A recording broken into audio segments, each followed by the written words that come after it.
Health is wealth, bruv.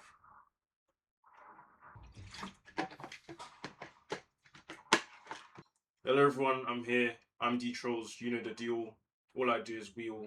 This is a brand new channel, I'm a brand new YouTuber, so I'm doing this for the first time, and I'm also a brand new sim racer. The content I'll be delivering here will be sim racing content, but it's not going to be a one-way street. I want you lot to engage with me, let me know I can improve, let me know I can become a better sim racer. I'm open to all criticism because sim racing is something which I want to take seriously.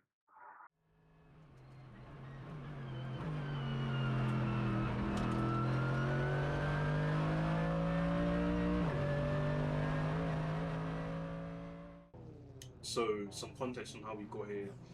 I've been sim racing for the past month, 2 months, but I've known about sim racing for the past 4 years. The reason I wasn't sim racing during that time, I didn't have it. I didn't have it. At the time I was in university, I was broke. I had no money at uni. Alright, it's not that I didn't have money. It's just it didn't make financial sense to be sim racing in uni. What? I'd have to get a used Logitech because that's the cheapest like sim racing gear that I could get. That would set you back £100 minimum, more like £150, and then on top of that, buy a PC. Even if you got a potato, a used potato which can run iRacing, that's another £200, and then on top of that, pay for the iRacing membership. Bruv, you're done. I wasn't gonna do that. Like the money was I could have, but I would have been eating noodles for time. So I just said nah. So how I got into sim racing was I found out about endurance racing. I found out about the Nürburgring 24 in 2022, and I just said, F it, let me watch it. I watched the whole thing because it was such a chaotic race.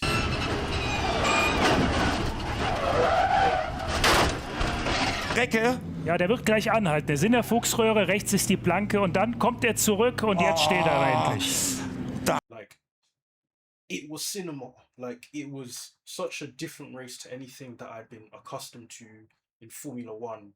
It was so chaotic. It was so pure. There was so much wheel banging. There was so much drama. There were so many stories. But this level of racing, this type of racing was new to me. It was different and I enjoyed it. So I said that I want to go down this iceberg.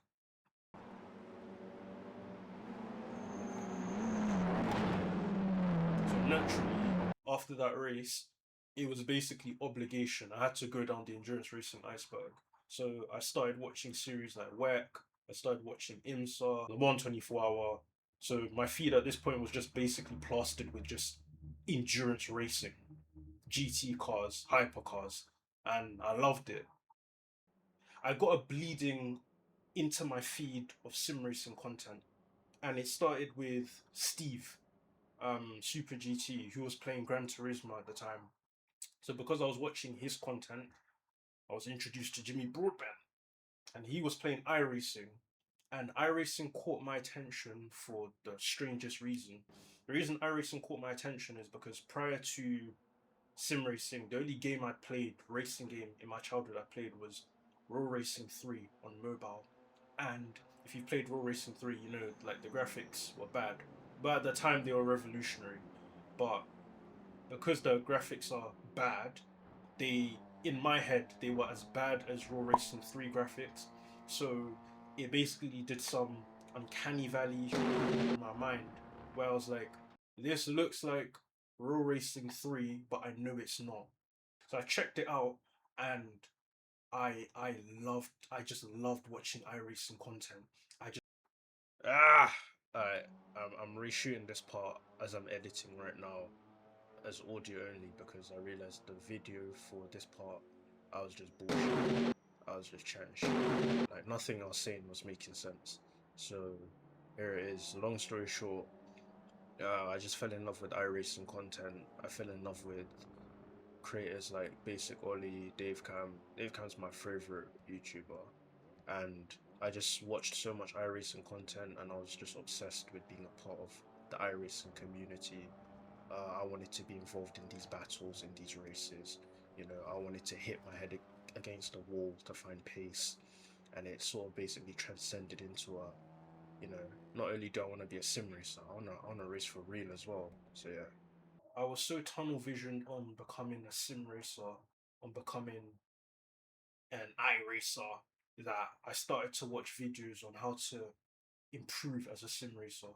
So I started watching onboards, real life onboards. I watched thousands of hours of onboards, GT cars, Porsche Cup, Formula cars, hypercars, LMP2, LMP3, at Daytona, Nürburgring. I've watched, I can't even begin to tell you how many hours of BMW AMG footage I've watched at the Nürburgring. But I was just so obsessed with iRacing, I just wanted to get the jump on it, because I knew that one day I'd have a rig, I'd have the gear, and I just wanted to be. I thought that if I could watch this content, I'd hit the ground running. I'm telling you, not having gear did not faze me in the slightest. I found Swelly Almeida's channel, and through his channel, I learned the emphasis on the importance of understanding of vehicle dynamics in your racecraft. So I started studying about how the suspension works. I started studying vehicle dynamics. I started studying aerodynamics, learning about racecraft, just anything to give me an edge for the day that I'd finally be able to participate in sim racing.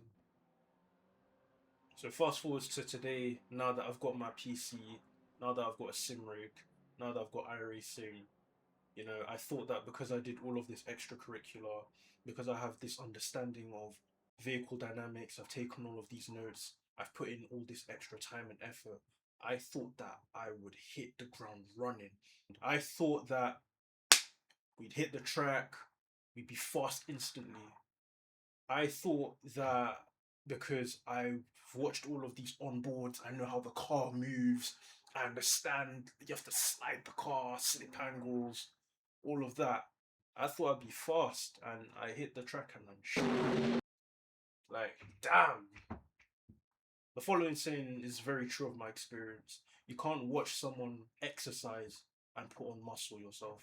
I thought that because I learned about trail braking and I know what the trail braking curve is supposed to look like in high downforce car versus low downforce car, I thought that it would be intuitive to me. I thought that I'd be on the limit in the car 100% of the time.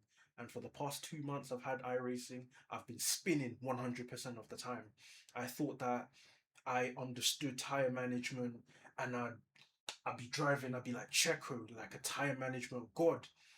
And I jump on the track, and in every braking zone, heavy into the ABS. I was not prepared for how humbling of an experience iRacing would be as a beginner. And there's been a lot of occasions where I just felt like throwing in the towel. I'd be spinning for 2 hours. I'd be looking at my replays, I'd be looking at my footage, and I'm trying to analyze where the spin is occurring. And I'd find where my spin is occurring, I'd find why I'm understeering, I'd find where I'm carrying too much speed, but I couldn't translate it into practice, and I'd still be making so many mistakes. I was struggling with consistency, and yeah, I just sucked, and it's been discouraging at times, it's been very humbling, but I'm grateful for the opportunity to be able to do it. So that's a summary of my 2 months in the iRacing service. It's been discouraging at some points, but I'm actually happy that I stuck with it. From season 3 onwards, I'm gonna retire the AI, and I'm gonna be doing more official races, and I'm gonna be uploading these races here.